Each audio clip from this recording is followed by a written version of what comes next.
I'm Maggie. I'm a licensed clinical psychotherapist with degrees in psychology, theology, and marriage and family therapy, a national certification in dialectical behavioral therapy, and a national certification in integrative mental health. In this video, I'm not looking to diagnose anyone. I'm only willing to offer insight into situations like these.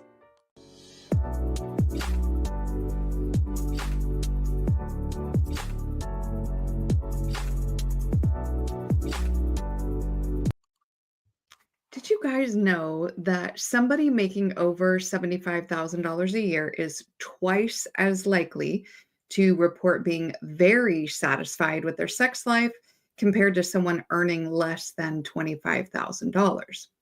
That's from a study by the Kinsey Institute.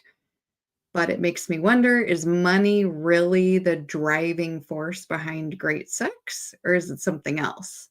But before we get into that, let's say hello to some people. Inspired Truth is first. Yay. Thank you for being here. Adrian says, let's go.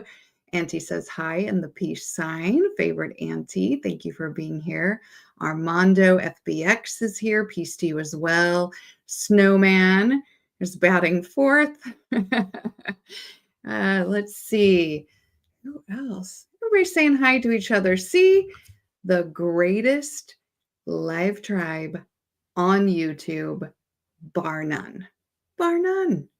We're the best. Okay, so today we're going to talk about something that is fascinating, but also taboo, and we're going to talk about where sex intersects money, relationships, and satisfaction with your sex life. So we're going to talk about the economics behind great sex and how your income, your background, and societal norms shape your intimate experiences. So it does go beyond money.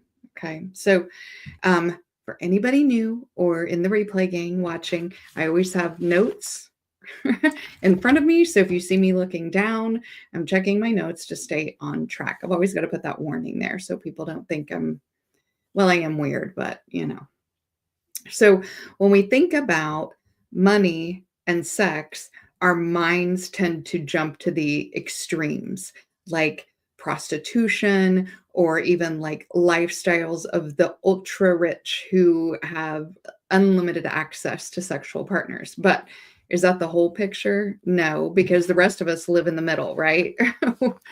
Most of the world is in the middle. We're not in those extremes. So those dynamics, though, play out in the lives of all of us, like everyday people, in kind of subtle but impactful ways. Okay. And we don't even really realize it. So let me pull up. It's Wednesday. I gotta have visual aids. All right. So, because I'm gonna pull up studies too. For this one anyway. Okay, so if we look at the data, you guys can go read that one. That one's pretty interesting. Research shows that people in those higher socioeconomic groups have more resources to invest in things that make people sexually attractive. So their appearance, their social circles, and even their mental health. So all of that influences their dating and their sexual relationships, right? So it's not just about having money, it's about what that money represents: stability, status, and even a sense of self-worth. Having a little money in your pocket can make you feel a little more confident, which makes you more sexually attractive, especially for men. So think about it. If you don't have money to go get a haircut, to go to the barber, to do good skincare, to work out, to all these things, if you are, concerned about paying your light bill, you don't have the money to invest in those things. Now, do we go too far? Yes, absolutely. And I'll talk about women because, I'm a woman, but we'll invest money in things like clip-in hair extensions and more makeup and false eyelashes and injections and plastic surgery and all. So we definitely can take it too far with that, especially the more money we have. So in lower income groups, though, the stress of the financial instability also strains our looks, right? And it strains our relationships. And so we have less frequent or less satisfying sexual encounters, especially in relationship. Isn't that interesting? But here's where it gets really interesting. Racial and socioeconomic stratification plays a major role. So there are studies that say that cultural norms around dating and mating differ significantly by race and class. So that influences who we find attractive and who we end up with. For instance, when we compare both racial stratification and socioeconomic stratification on the fringes of the socioeconomic stratification and among racial stratification, you will see that there's this guilt trip of dating out. Okay. So let's say somebody is in a lower socioeconomic, right? Let's say, Appalachian Mountains, right? We're going to go very, very low on this ladder. People can be guilt tripped for moving away, dating out, marrying someone in a higher socioeconomic status. They're seen as somehow a traitor to their upbringing, and so this happens in both of those, and you can kind of mark it across. Okay. So our socioeconomic status dictates the social environment we have access to, right? Like schools, workplaces, communities, those kind of things. These spaces define who we interact with regularly, but also who we see as potential partners. Okay. So you can see again how those stratified places, if we again use extreme poverty, you will see how there's only access to a certain amount of resources. And so people will be clustered together. Happens on the upper end too, where you have the ultra wealthy are clustered. And so that's who we have access to, right? And we can also see racial stratification happens as well as to who is in proximity, right? And then that's who we will see as potential partners, right? And even on just a lighter end of that, who we're sharing activities with, who is around the community, around the neighborhood, in the area we live. For us to venture out, it requires resources. If you're going to travel out, if you're going to move away, if you're going to seek higher education, if you're going to network in different social clubs, that requires money. So if we circle back to race, right? Research on dating apps has consistently shown racial biases in who people swipe on. White users are often more likely to be swiped right than users from other racial groups. So Black and Asian men and women frequently face harsher biases depending on the context, really. This creates this hierarchy of desirability that reflects not just personal preferences, because that's not what we're talking about, but societal biases. Okay, so socioeconomic biases. It's shaped by media stereotypes, cultural ideals, those kind of things. So this is the hierarchy, okay, and where people land. And then when you compare that to how society has created this caste system, the socioeconomic caste system, it's very similar. Okay. So in all the research on these hierarchies of desirability, there's some kind of key findings. So I'm going to read these research findings to you. So white men and women consistently receive the most swipes, reflecting societal standards prioritizing Eurocentric beauty. Asian women are often swiped right on more frequently than other non-white women. However, what the study shows is that it is due to being fetishized. Latin men and women rank in the middle, with Latin women being more frequently swiped on than Latin men.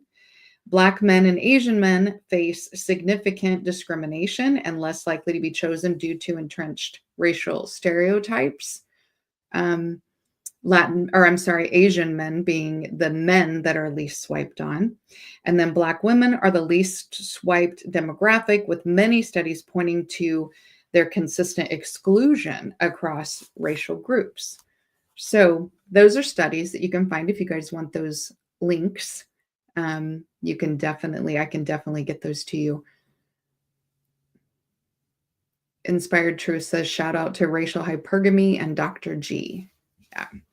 So these patterns aren't just about what people are attracted to, obviously, okay? It's about perceived compatibility and status, okay? So for example, individuals from different racial or class background view certain traits like ambition, education, or family values differently depending on their cultural norms. Again, like if we talk about poverty, it could be seen as being snotty or snooty or uppity if you're trying to date out of your caste or your class or to date up, right? But other people wouldn't necessarily see it that way.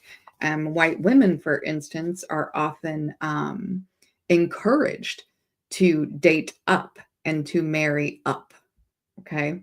So when we talk about marrying up or marrying down, that's literally what we're talking about, is that socioeconomic caste system.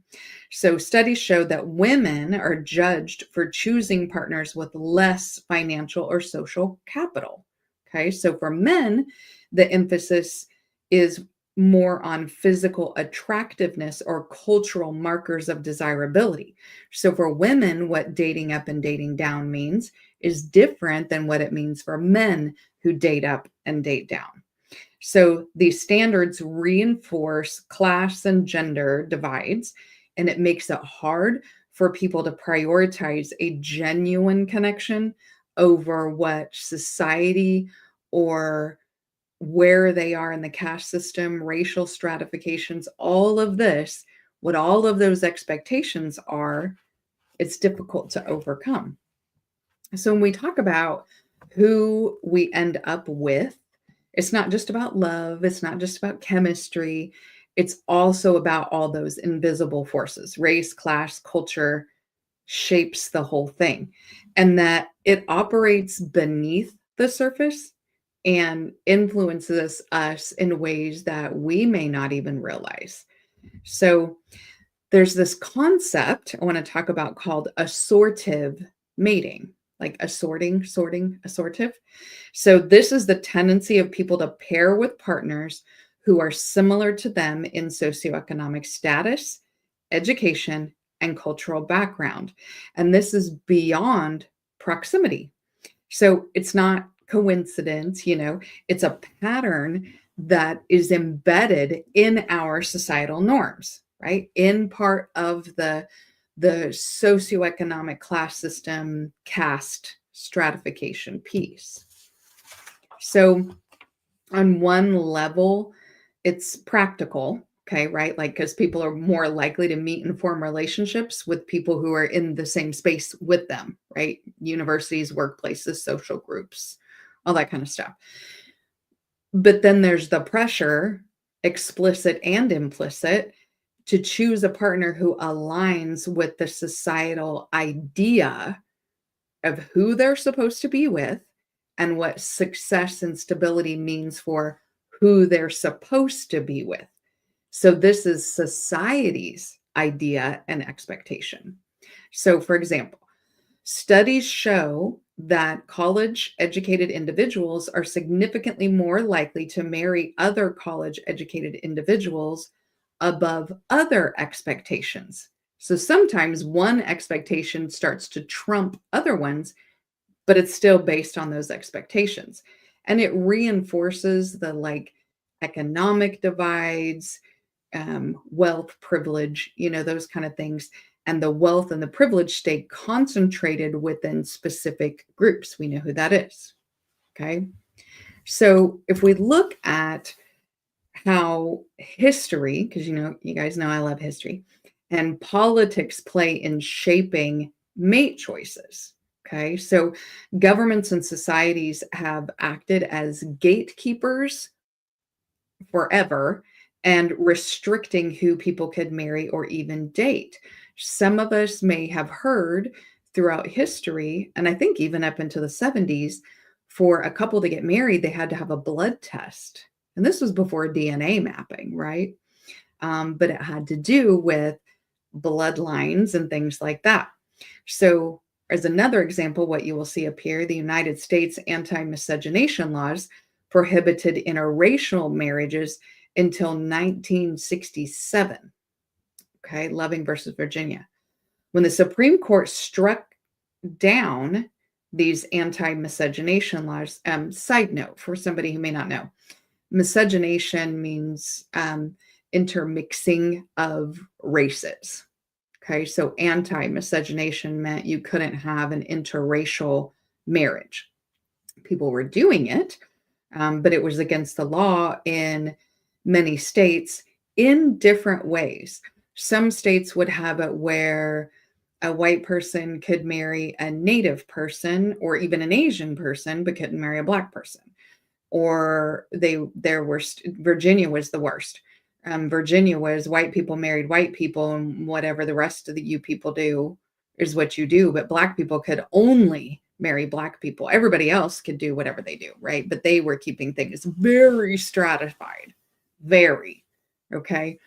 So this went all the way to the Supreme Court. It was a white man with a Black wife, and they took it all the way to the Supreme Court, where it finally got turned over. Now, did states want to follow it? No. I mean, we still see stuff to this day of issues with it.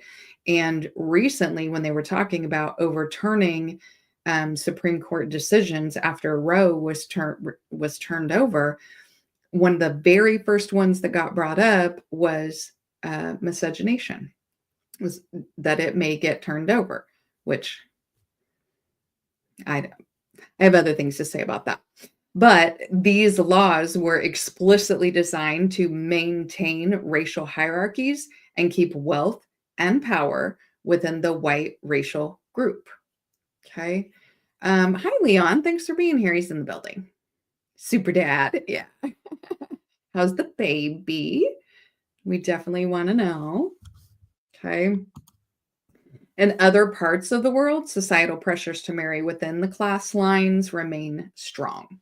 So in India, for example, the caste system, although it is officially outlawed, still heavily influences marriage decisions. Okay, it's been going on way too long.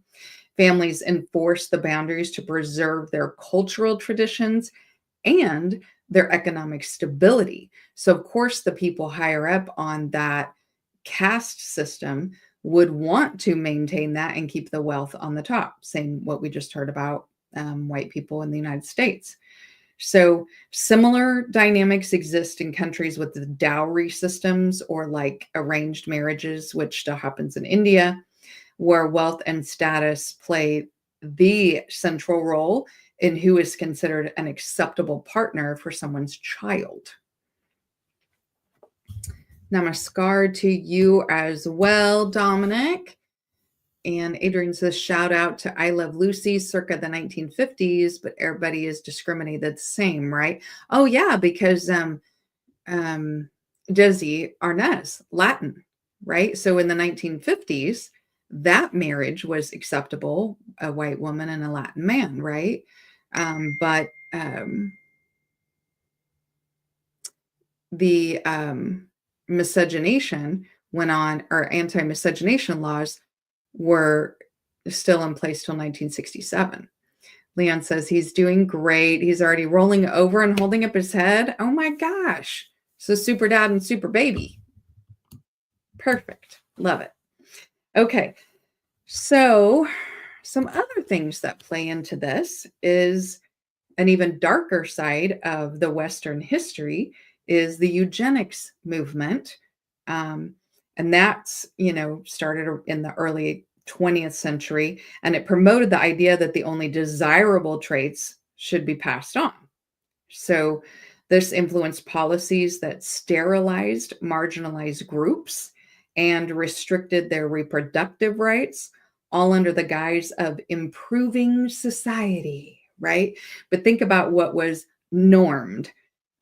We still see this to today, that where white people are like the baseline and everything else is abnormal, right? So if you talk about eugenics, who are we really talking about on what is desirable traits, right? So these eugenics things were systemically, inherently, deeply, troublingly, dangerously white supremacist. Okay. So these remnants still exist, and it subtly influences, maybe not so subtly sometimes, how we perceive desirability and worth. So someone showed me one time, and if you have the link to this, put it in the chat. But hi, Cynical Optimist. Somebody showed me one time, and it was a little video, and it was a Hispanic grandmother who was, I mean, devastatingly upset that the granddaughter was playing with a black baby doll because, and I forget the name for it, but it's something that it translates to like improving the race, where you want to marry such that you lighten the skin tone. And this is, I'm saying this is a video, this is not, ancient history. And so this kind of stuff on allowing desirable traits to be passed on still persist, and that it's based in this Eurocentric white baseline. Okay. Now, the other thing that plays into the eugenics movement was the housing market. So, redlining played into certain things because they wanted to compartmentalize people away from, so keep everyone else compartmentalized away from white people, to maintain this theory of passing on these desirable, oh, thank you, Leon, the desirable traits. And I can't, let's see, mejorar la raza. Okay, that was my one try at that. This all started with the Dutch and British in America. Oh, you know what? I will say this, solely because I know some history that was going on in Britain prior to that. And even as far back as, King James of, that King James of the Bible, he first started these racial stratification laws, these racial hierarchy laws. So that was what, the late 1500s. And so it's sort of like continuously built upon itself, and duplicated itself and got uglier and grosser. Okay. Adrian Hex put it in the chat, the one I was talking about. So, that plays into it too. And all those, invisible but pervasive racist tendencies in the history of our Western culture plays in people's minds when they are dating and mating. And as much as a person wants to say, no, no, no, I'm perfect, unless you do a lot of the studying and the learning, you don't even necessarily know everything you're indoctrinated and all the ways that you're indoctrinated for these things to combat them. Because we hear about it, from the time you start going to school, you hear about it, even if your parents didn't. Okay. So modern dating. That's history. So let's talk modern dating. So in the digital age, we talked about swiping and the desirability hierarchy, but the pressure in modern dating to stay within your class or your racial lines has shifted, but it hasn't disappeared. Okay. Um, Algorithms on dating apps are often programmed. So did you guys know this? To prioritize users together with similar educational backgrounds, because that's one that seems to trump everything, income levels, and racial divides. So they will that algorithm will show you who society thinks, the society idea of who they think you should be with, right? So continuously perpetuates those divides. Leanne says, yes, the British in America didn't want what were African American men marrying white women, so they made laws against it that were first enforced on the British women, then later or soon after blacks. Oh, yeah, it was a lot. Armando says, means improve the race by mixing with white for Latin cultures. Yeah, light and the dark skin. Yeah, that's what I was talking about. That I'm gonna say it one more time. Mejorar la raza. Okay. So, and that, it's perpetuated not just in the blatant racist people who blatantly say these things, but the systemic racism that weaves its way through all the systems in the Western culture, right? We are indoctrinated. Everyone who attends school, who goes to work, who has to deal with the legal system, we're all indoctrinated, and it takes education to fight that, a lot of, what do they call that? Autodidactic, do some research, learn some stuff, seek some stuff out, right? So when that algorithm of these dating apps prioritizes for you to stick with exactly you, regardless of your preferences, regardless that maybe what you prioritize as a compatible partner is sort of trumped by what the algorithm says. Maybe you're super duper into Marvel and going to Comic-Con and DC too, but to a lesser extent. You're very into physics and all of those things, and all of your friends are very into it, and it goes across racial lines and socioeconomic lines and those kind of things. And then you get on a dating app and they hand you, not necessarily what you prioritize for a partner. So society will keep those lines, right? So the forces, historical, political, and algorithmic, create these invisible barriers around mate choices, reinforcing these societal hierarchies. And the stakes are kind of high, right? So when people feel constrained by those pressures, they compromise, right? Which is, I think, what people mean by settle. Sometimes settle means that, it's a degrading term. But what I think it probably more means is that you compromise what you actually wanted in love because you think this is what there is, right? Or you're making more compromises on making a connection or even being authentic. Like, okay, well, if these are my only choices, then I won't be totally me because I have to change who I am to be with them because we really don't connect on the level that's important to me, right? All to do and be and behave in a way that society says is appropriate or loyal to specific groups. Okay. So, bigger than that, because, I talked about confidence, society teaches us to tie our self worth and our sexual desirability to money, success, and social status. So when we internalize all of those expectations, we start to really evaluate our own self, like how we regard ourselves based on all these superficial metrics.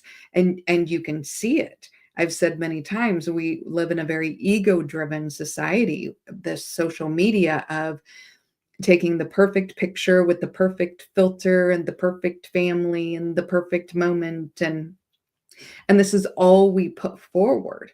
We're not talking about real life.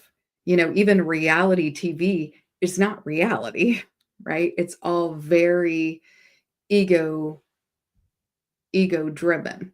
Hi Rocky, thanks for being here. So now we're in this hierarchy of sexual and social value, very ego driven. We're not being authentic, to get what the mate that we're supposed to get, right? And so we behave in the way to get the mate we're supposed to get. And everybody is judged not just by their income, not just by their past relationships, not just by their sexual history, right? But by that picture of what they can put out. So all of those factors become metrics in which society evaluates that individual's worth, right? And then the pressure to measure up to it can become overwhelming. It creates this perfectionistic tendency. I got to do this, I got to do that, I got to appear this way. I can't walk out of the house with the hair out of place. Bye, Dominic. Hope you can come back. So when you're constantly being compared, right? Because this is the worth, right? This is how we are judging one another, right?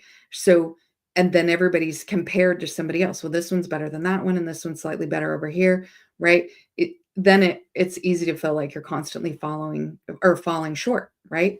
So then all these unhealthy behaviors start coming out to increase our perceived value, behaviors that really can make things worse. They come from a significant personal cost. Okay. So what is the price of being validated in the dating market? So the first one that I talk about a lot, especially with women, is seduction as a dating strategy. Okay. So whether we see people or women, with all kind of body parts out on social media, dancing seductively, bouncing things around, those kind of things. This is a way to increase value by leaning into seduction. Men can do this as well by being, super charming and, batting their eyes and whatnot.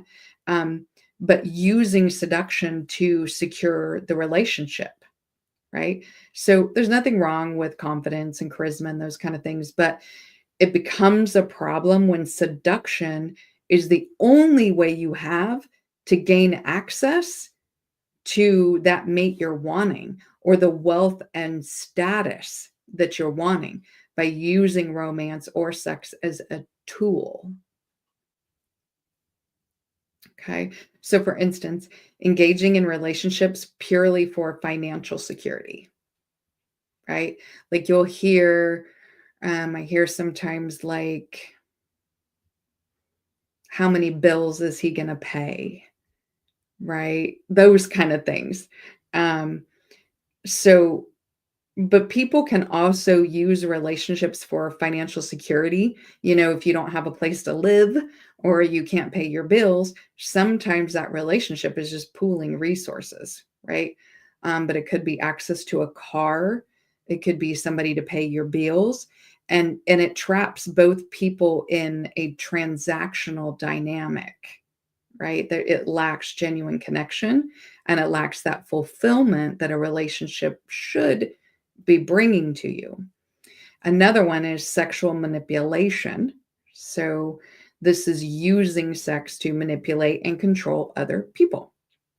So this can be using intimacy to gain influence over somebody's decisions, extract their resources, that flirting to get what you want, and then you friend zone somebody, or maintaining power in the relationship. So using sex, like withholding sex or using sex as a reward system to be able to manipulate the other person into the behavior that you're wanting from them. It's really fueled by kind of a desperation or a belief that their worth depends on what they can provide the other person.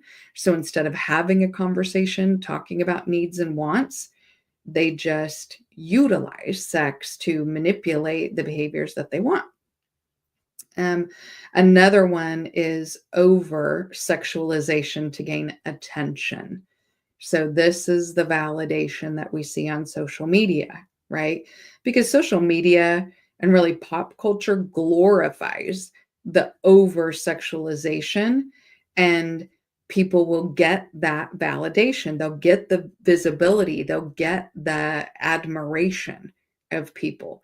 And it really can become a way of life for some of these content creators who create over sexualized media, and they create this persona that they have that is just all around their physical desirability, right? So they're getting short-term rewards, attention, validation, maybe even some money, right, on social media, but that leads a life of emptiness and being objectified. They're objectifying themselves. So they can't expect any different when other people do it too. They're not offering anything else.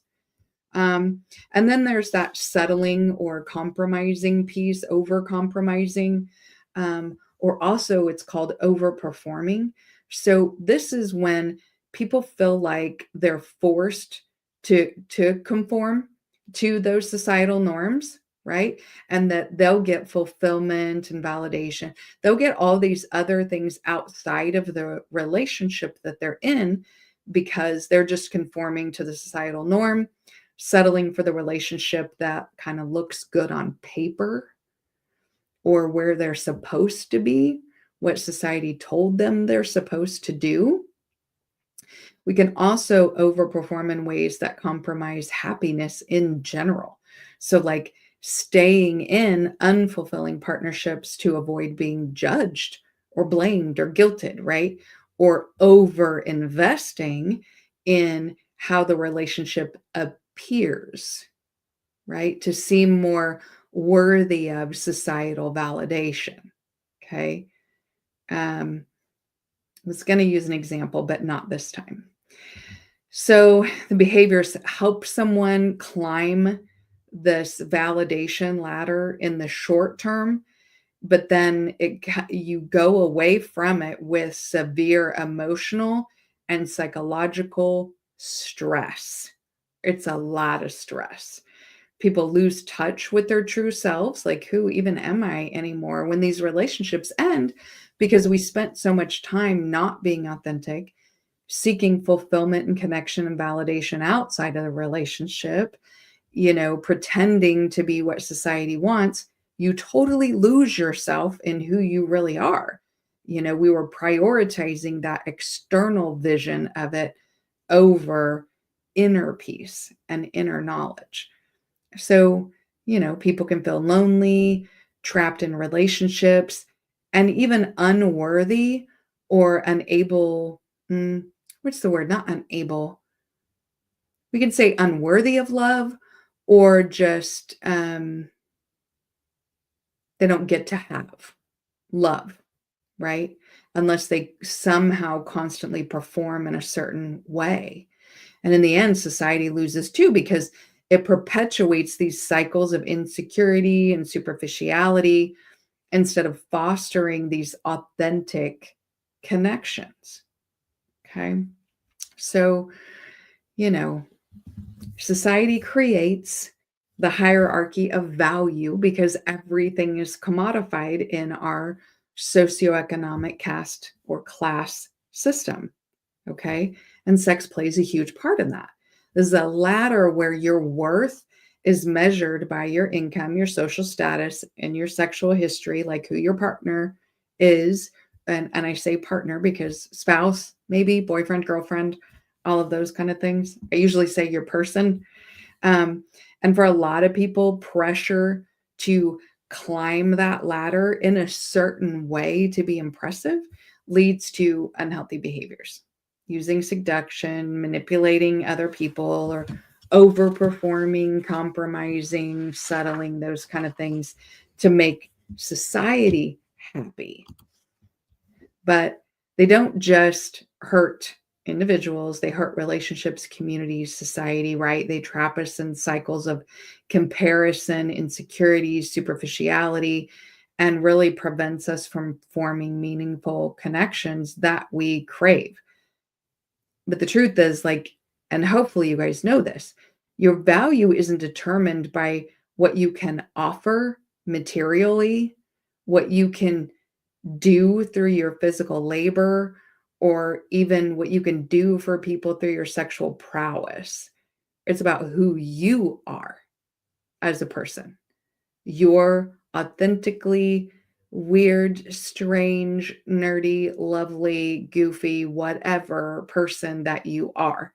Your authenticity is the greatest gift that you can give in a relationship. And that's what builds long-lasting, genuine relationships, is actually authenticity. Has nothing to do with that other stuff.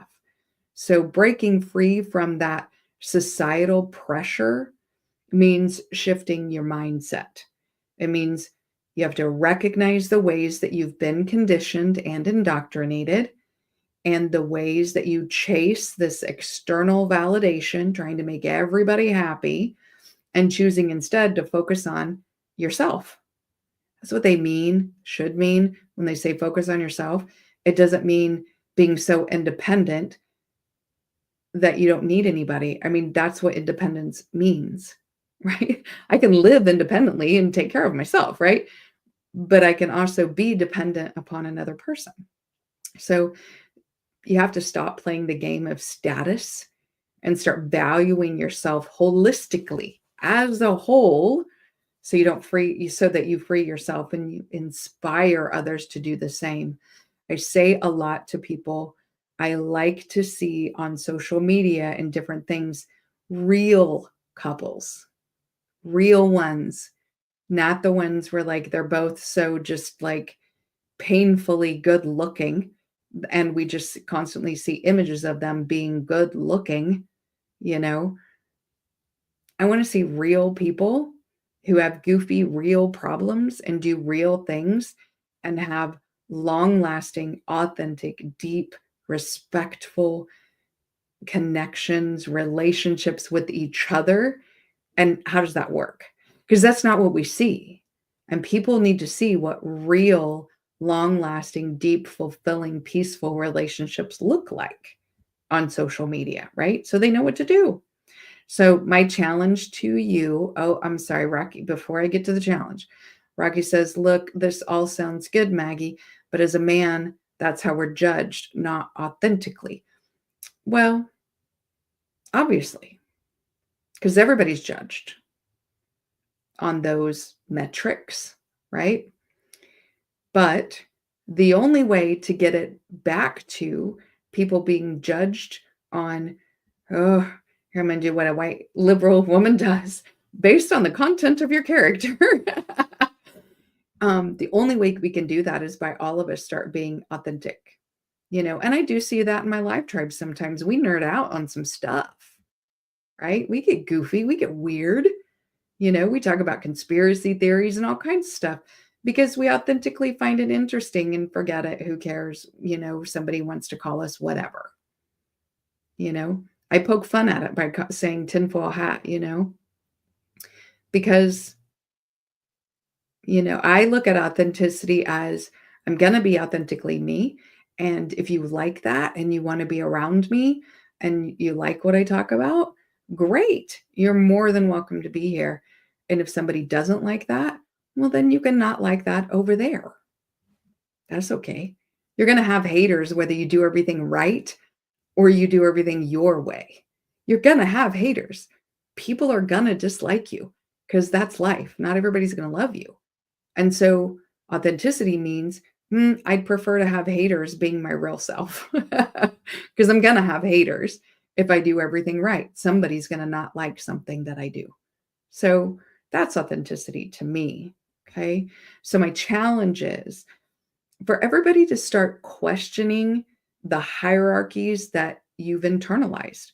Start questioning what you've been told about dating and mating and marrying, and really reflect on how you define your worth based on what you've been told, on what you've have internalized, and how you've played that out in your relationships.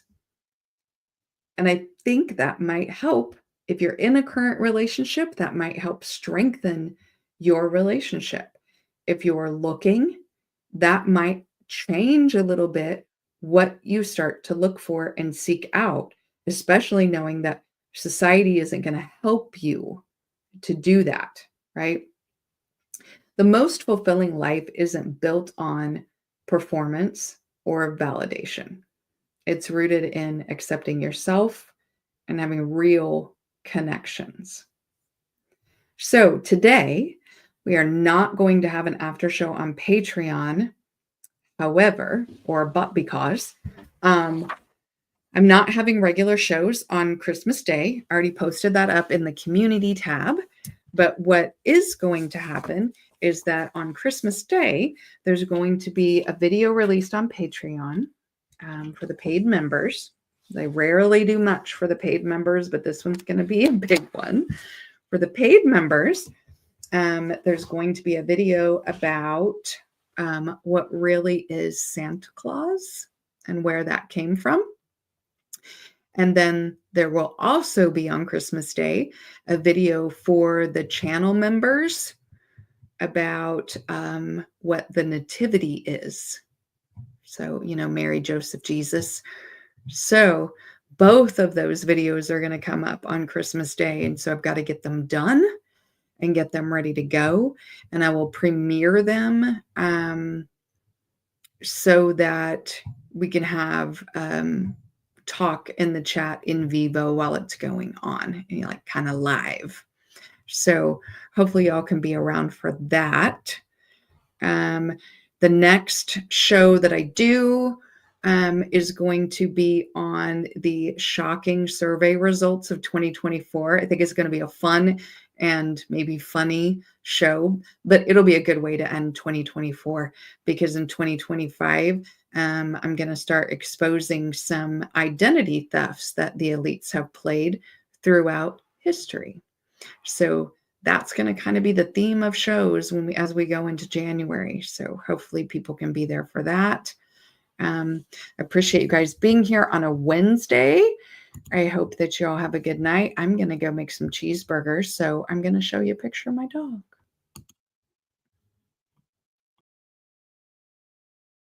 Please like the video if you haven't already. It really helps the algorithm to know what kind of things you like.